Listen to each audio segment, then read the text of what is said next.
Welcome to our revision lecture on IAS 8. Before we look at our revision page, I want to briefly work through a few important definitions. Please bear with me. I'm going to read through the definition, then I will explain the definition. Now, first one, our retrospective restatement. Retrospective meaning going back.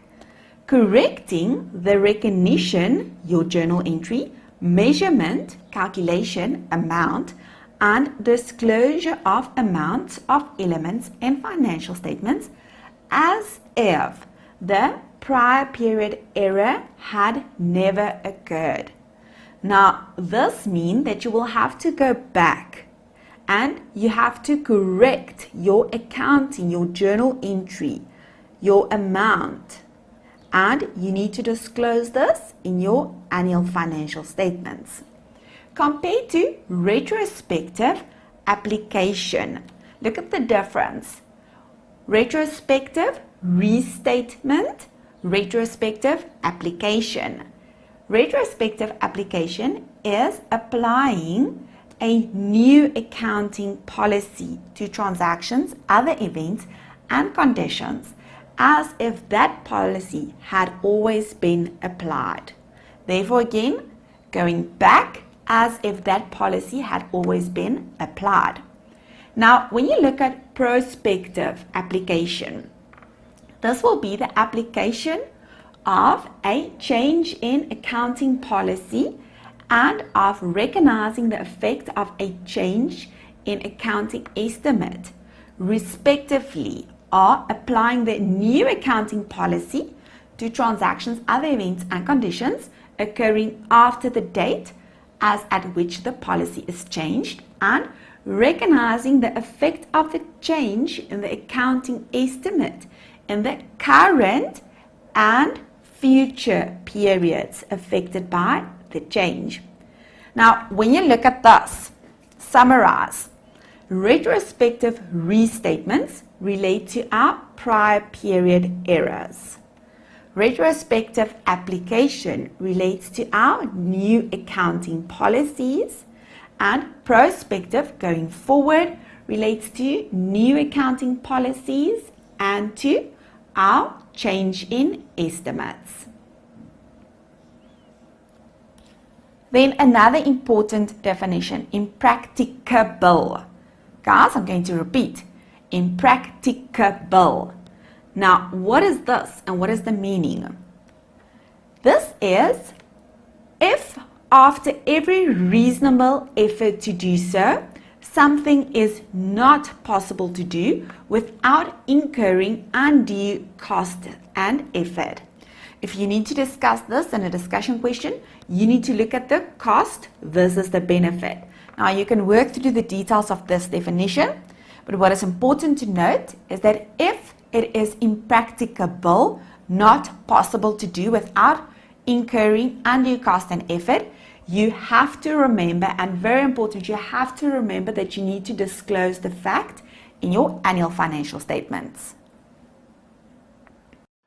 IAS 8 provides us with a guideline on the only reasons why we may change our comparative figures in our financial statements. Therefore, guys, important, when we change our comparative figures or any figures in our financial statements, the reason should be to ensure that the financial statements will be presented fairer compared to the previous year. Now, we will have a look at selecting and applying accounting policies, changes in accounting policies, estimates, as well as errors. How do we select and apply an accounting policy? The first thing, guys, we need to identify if there is already an IFRS that will apply to our transaction. If this is the case, we need to follow the rules of that applicable IFRS. And then 2, for all material transactions, we need to follow the IFRS applicable. But that does not mean for immaterial transactions, you can do as you please. Your immaterial transactions, you need to still ensure that there is a fair presentation. And then thirdly, very important, you cannot decide that you do not want to use an applicable IFRS to ensure that there is a certain outcome in your financial statements. Therefore, if there's an IFRS, you need to follow that IFRS. So that's the first one. The second will be if there is an absence of an IFRS. Therefore, if there is no IFRS, you need to develop an accounting policy. Therefore, the question, how do we select an accounting policy? First, if there is an accounting policy, we need to follow that. If there is no accounting policy, we will have to develop an accounting policy. We will have to use our professional judgment when we develop an accounting policy, and this should then be relevant and reliable. Now, there is a hierarchy that we need to follow. First, we need to identify if there is a similar IFRS already available. And then we need to apply this to the definitions, recognition, measurement, disclosure, and presentation, and so forth. Therefore, what does this mean, guys? If you receive a scenario, you first have to identify in that scenario, is this an asset, a liability, income, or expense? Now, let's say, for example, this will be an asset. You will have to identify, will this asset fall within IAS 16 rules, maybe IAS 38, maybe an IAS 40 rule, and then if it is yes, IAS 16, but now we trade in that asset, we need to consider IAS 2. Therefore, guys, do you see the second section that you will have to apply the definitions, recognition, and measurement of that similar IFRS? Let's have a look at change in accounting policies. Now, when will there be a change in an accounting policy? One, it can either be involuntary. Important, if it's involuntary, you do not have a choice. When it's involuntary, this will either be when there's a new standard or when there is an amendment to an old standard. Or two, it can be voluntary change, therefore a choice if it will result in reliable and relevant information. But what is not a change in accounting policies? Now, guys, I'm going to explain this by means of an example. Let's say we had an admin building that we have used for administration purposes. You agree with me that this will be PPE and therefore we will follow our IAS 16 rules. But now in the following year, we decided to move to another building and now we are renting that building out. Therefore, this will be investment property in terms of IAS 40. Now, guys, is that a change in an accounting policy? No. Why not? Because IAS 40 has its own rules when we transfer from PPE or from investment property to PPE. Therefore, this will not be a change in an accounting policy. Or when there is new accounting policy for transactions which did not occur previously, this will not be a change in an accounting policy. Now, very important, there is an exception regarding IAS 16 and IAS 38. Now, I'm going to explain this by means of an example. In our first year of trading, we had PPE. And remember, we can classify PPE either at cost model accounting or at revaluation model accounting. Therefore, in our first year, we've classified this at cost model. In the second year, we now decide we would rather want to change this to the revaluation model. Yes, this is a change in an accounting policy because we changed from cost model to revaluation model. However, IAS 8 indicates to us that we will not deal with this as a change in an accounting policy in terms of IAS 8, but we will refer to IAS 16 and treat this as a revaluation. Guys, important that you need to know this. This is a very good discussion question. Now that we know when a change in an accounting policy can occur, either involuntarily or voluntary. How do we treat this? I'm going to include the following summary, guys. In 90% of instances where it's involuntary, we will treat this as a prospective, my blue arrow going forward as we correct it as of the date that it occurs and in future.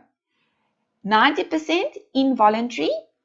If 10% maybe of our involuntary changes will be retrospective, the green arrow indicating backwards, and 100% of our voluntary, important, 100% of our voluntary will be retrospective,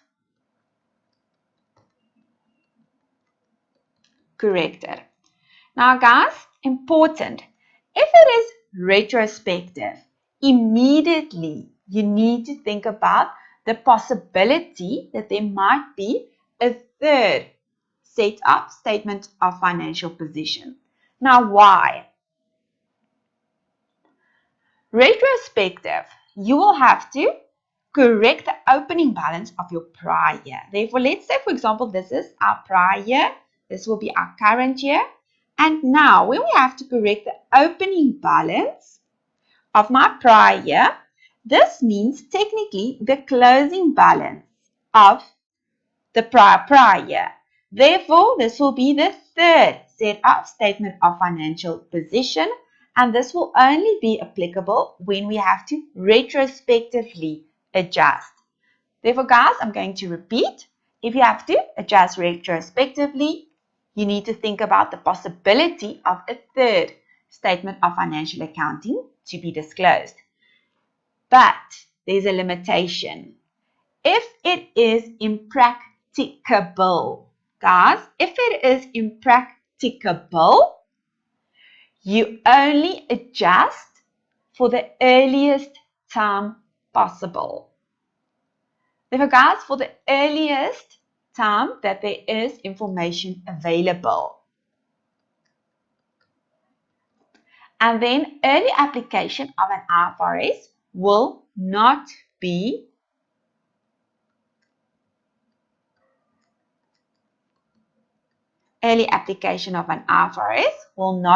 voluntarily. Okay, then disclosure. I want you to work through your disclosure notes in your IAS 8. I'm not going to provide you with an IAS 8 templates for your disclosure. Why not?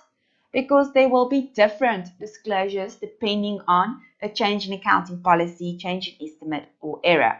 Therefore, this will be self-study and you need to work through this and you need to work through your examples. Then, let's have a look at a change in estimate. Now, the most important thing that you need to identify is that when there is new information available, this will result in a change in estimate. Therefore, this will be an adjustment of a carrying amount of assets or liabilities or the amount of the periodic consumption of an asset that results from the assessment of the present status and expected benefits. Therefore, guys, periodic consumption, this will be depreciation, amortization, or impairments. And the key thing here is when there is new information available, this might be a change in estimate. Now, guys, don't get confused between a change in estimate and an error. Now, when it is difficult to identify from the information provided, if it is either a change in an accounting policy or it can be a change in an estimate, the recommendation will be that you treat this as a change in estimate. I'm going to repeat this. If it is difficult to distinguish a change in accounting policy from a change in estimate from the information provided, you treat this as a change in an estimate. Then important, do not get confused between a change in an estimate compared to an error. Change in an estimate, there should be new information, and that is your key. Guys, an error will be failure to use or misuse of reliable information. Therefore, guys, this is an error based on your accounting knowledge, and you should be able to identify this. They like to include this, especially in your income tax questions. Now, how do we treat a change in estimate? We treat this prospectively, therefore going forward. Now, this is important to understand, guys. If this is your prior year, and this portion is your current year, and this is the future portion. You agree with me that for this future portion, this will be your prospectively. Now, from what date can we include the change in our estimate? This will be from the first date of that financial year, guys. We will have to include the change in our estimate. And important, no restatement of comparative figures required. You will have to include this in the current period's profit and loss, as well as for future periods. Then again, please work through your disclosure, ensure that you know what you should disclose, and with a change in an estimate, normally only the nature and the amount of the change. And important, if it is impracticable, that you need to disclose that fact. Now let's have a look at an error. We've discussed what is an error, failure to use or misuse. Now, how to apply an error is very similar compared to our change in an accounting policy. First, if it's material, retrospectively, therefore again guys, there might be a third set of financial statements. Restating the comparative information similar to a change in an accounting policy, guys. You will have to restate your prior year, and the third set, your opening balance. Now, guys, important, if the error occurred before the earliest prior period presented, you need to remember then to restate the opening balance. And again, if it is impracticable, guys, you need to disclose the fact, and you need to disclose the information as far back as possible. And then again, you need to work through your disclosure. Then I want to highlight the following, guys, important with your disclosure. If IAS 33 applies to the entity for basic and diluted earnings per share, as well as your change in accounting policy, the current period and each prior period amount for each basic earnings and diluted earnings per share. Guys, important, this is easy marks. Don't forget about this. Okay, therefore, if a scenario indicates to you the number of shares issued, immediately you need to identify that you will have to include a calculation indicating your basic earnings and diluted earnings per share. Guys, I'm going to be honest with you, I did not do this in CTA, as this is something that I've always forgotten about, but this is an easy mark, therefore please try and remember this. Then guys, I'm going to conclude. Spend a bit of time on your disclosures. Remember, if you flag your disclosures in your standard, use the same color for your flagging. Therefore, for example, if this is your textbook, your Psycho IFRS Standards textbook, your one flag will indicate that this will be your IAS 8 standard. And let's say, for example, this flag here will be orange. My recommendation will be for all of the presentation and disclosure notes, include the same color and use, for example, blue. Therefore, you will know that the blue flags will be your presentation and disclosure, and it will be easy for you to immediately open on the correct page when you need to disclose a note regarding your change in accounting policy, change in estimates, or errors. Remember, guys, it's not possible to study everything. However, try to ensure that your IFRS standard textbook work for you.